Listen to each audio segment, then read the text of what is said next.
Vai falar sobre cólera, o passo para o homicídio. Cólera nada mais é do que raiva, e a gente vai estudar sobre isso. Vamos, antes de tudo, fazer uma oração e entregar isso tudo na mão do Senhor. Pai querido, Pai amado, em nome do nosso Senhor Jesus Cristo, quero entregar esse estudo em Tuas mãos, que o Senhor venha falar com cada um de nós, me ajuda a passar e transmitir tudo aquilo que o Senhor me ensinou para as pessoas que vão ouvir essa live e ver depois na rede social. Toma esse estudo em Tuas mãos, em nome de Jesus. Amém e graças a Deus. O tópico 2 dessa lição é cólera, o passo para o homicídio. O 2.1 vai falar: não matarás. O 6º mandamento do Decálogo, os 10 mandamentos, em Êxodo 20:13, mencionado nessa passagem por Jesus, significa: não assassinarás. Esse é o sentido do vocábulo hebraico traduzido por não matarás. No Antigo Testamento, e reproduzido por Jesus aos seus discípulos, trata-se de matar intencionalmente. Jesus repete o mandamento, no entanto, em seguida, aprofunda mais ainda o seu significado para seus discípulos. Ele afirma que qualquer pessoa que, sem motivo, está encolerizada contra o seu irmão, já tem o homicídio estabelecido no seu coração, mesmo que não venha a cometê-lo externamente, já o cometeu no coração, sendo por isso já é réu do juízo divino. Mateus 5:22. E mais, com essas afirmações, Jesus está ressaltando também o fato de que a cólera é o passo para o homicídio, de maneira que evitar a cólera nos levará a evitar o cometimento do homicídio. Amém. O que Jesus está dizendo aqui? Quando ele já tinha dito, a gente está falando já ao longo do tempo, que Jesus ele não veio abolir as leis, ele veio cumpri-la. E ele aprofunda muito mais o significado da lei, trazendo um ensinamento para cada um de nós. Então, quando você fica com raiva e tem vontade, somente vontade de matar alguém sem motivo nenhum, isso você já está pecando. Isso já é um pecado que nasceu no seu coração. E Deus quer falar a mesma coisa. O que Jesus está dizendo ali para os discípulos e para nós? A mesma coisa que Deus falou para Caim. Quando ele ficou com raiva, porque Deus recebeu a oferta do seu irmão, Abel, mas não recebeu a dele. E aí Deus fala diretamente com ele, falou: ó, Caim, o pecado bate a porta. Só depende de você. Se você abrir, o pecado entra. Se você fechar a porta, o pecado vai embora. Ele não tem como entrar se você não chamá-lo ele para a sua vida. Então é essas coisas. É isso que Jesus quer falar. Que a gente não venha ter raiva, principalmente raiva sem motivo. Então deixe isso de lado. Entrega a sua vida, peça a Ele. Não tem força? Peça a Cristo. Porque nós sabemos que tem gente que às vezes nos deixa, pessoas, algo que nos deixa tão assim, com raiva, que o que a gente pensa? Pensa, às vezes, até tirar a própria vida daquela pessoa. Quando nós vemos as notícias na televisão, que alguém violentou uma pessoa, que alguém, como essa semana mesmo, um menino, por ser cristão, os amigos dele mataram ele. O que você acha que não vem para o pensamento de um pai, de uma mãe dessa criança? De um familiar dessa criança? De querer fazer a mesma coisa. É difícil, mas que a gente venha tentar se controlar. Eles ainda têm até um motivo, porque foi contra a família deles. E quando a gente não tem motivo nenhum e tem vontade de matar alguém? Tem raiva de alguém? Por quê? Cadê o motivo? Se você não tem motivo, não tem raiva, aquela pessoa nunca te fez nada, por que você está com raiva daquela pessoa? Não deixa a raiva entrar no seu coração, não. Porque a raiva já te faz pecar externamente. E quando você peca externamente, é um passo para você pecar internamente. Amém? Sem motivo. Jesus não é contra o irar-se diante de uma injustiça cometida. Ele não condena a indignação santa.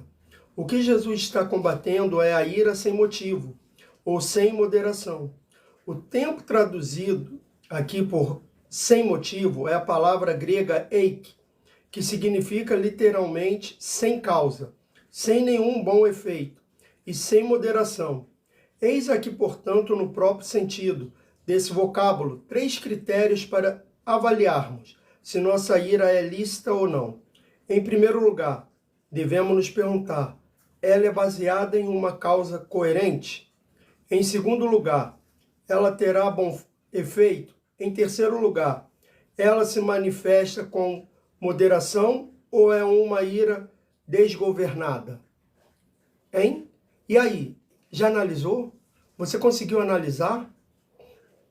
Sua ira tem sido uma ira o quê? Desgovernada? Uma ira por tudo? Ou você tem se irado tem tido motivo? Porque é o que eu falei. Os pais dessa criança que foram mortas, os pais dela têm, os familiares dela têm um motivo. Mas o que eles têm que fazer? Não é querer pagar com a mesma moeda. É ir até a justiça e botar essas pessoas que fizeram isso com o filho deles na prisão. É porque muitas das vezes o que Jesus quer dizer é aquilo, a gente quer resolver com as próprias mãos. Eu sei que a justiça, muitas das vezes, é injusta, demora. Às vezes vai pegar essas pessoas e vai botar elas para responder em liberdade. Dependendo do país que foi, eu não consegui ler o país que tinha acontecido. Dependendo do país que for, vai responder em liberdade e às vezes cometendo os mesmos crimes. E isso nos dá uma indignação. Mas que a gente venha pedir a Deus que tire toda essa raiva e essa ira, essa indignação dentro do nosso coração quando isso acontecer. E espero que isso não aconteça com nenhum de nós. Mas infelizmente tem acontecido. Raca e louco. A expressão raca e louco, que aparece no versículo 22, estavam entre as mais odiosas expressões usadas nos dias de Jesus, para referir-se a alguém, sendo que a segunda expressão, louco, era considerada pior, ainda conforme o contexto religioso judaico daquela época. Raca era um insulto de zombaria e desdém, cujo significado era indigno. Tal insulto, dependendo do caso, era passível de julgamento pelo Sinédrio, nos dias de Jesus. Já a expressão moros, traduzido como louco, nessa passagem, dentro do contexto religioso judaico da época, era mais do que uma zombaria. Enquanto raca significava uma pessoa indigna de ser honrada, louco era uma pessoa indigna de ser amada, uma pessoa profana, o reprobo, um filho do inferno. Em outras palavras, o que Jesus está dizendo é que quem chamasse o seu irmão de raca podia ser apenas réu do sinédrio, mas quem chamasse o seu irmão em um momento de ira e sem motivo de louco, a não ser que se arrependesse diante de Deus e que se retratasse diante do seu irmão, seria do juízo divino. Essa pessoa estaria cometendo assassinato pela língua. Quantas vezes nós temos pecado somente pelo falar? Às vezes a gente nem age com agressão física ou alguma coisa assim, mas a palavra, a língua, nos faz pecar muitas das vezes. E às vezes a palavra que nós soltamos, ela fere muito mais do que uma agressão física. Eu não estou falando que é para, em vez de você falar algo, você agredir alguém, não, pelo contrário. Eu estou falando que você evite agredir alguém, tanto por palavras como por agressão física. É isso que Jesus quer, porque senão, dependendo da agressão que nós cometemos, algumas nós vamos para julgamento dos homens, mas outras, se a gente não se arrepender, vamos diretamente para o julgamento divino. E é aquilo, é o que a palavra de Deus fala, da mão do homem, qualquer um pode tirar, mas da mão de Deus não tem quem tire. Amém? Espero que todos vocês tenham gostado da palavra de hoje, do ensinamento. Amanhã farei o término dessa lição e que o Senhor Jesus abençoe a vida de cada um. Oremos. Pai querido, Pai amado, mais uma vez obrigado por ter me trago aqui para falar do teu amor, da tua palavra, do teu ensinamento.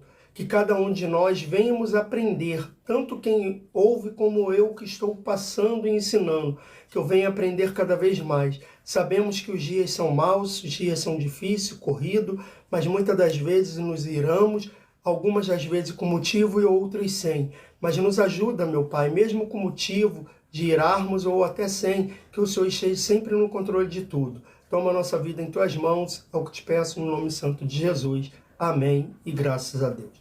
Até a próxima live, que é amanhã, e que Deus abençoe a vida de cada um. Muito obrigado por todos que assistiram essa live. Até amanhã.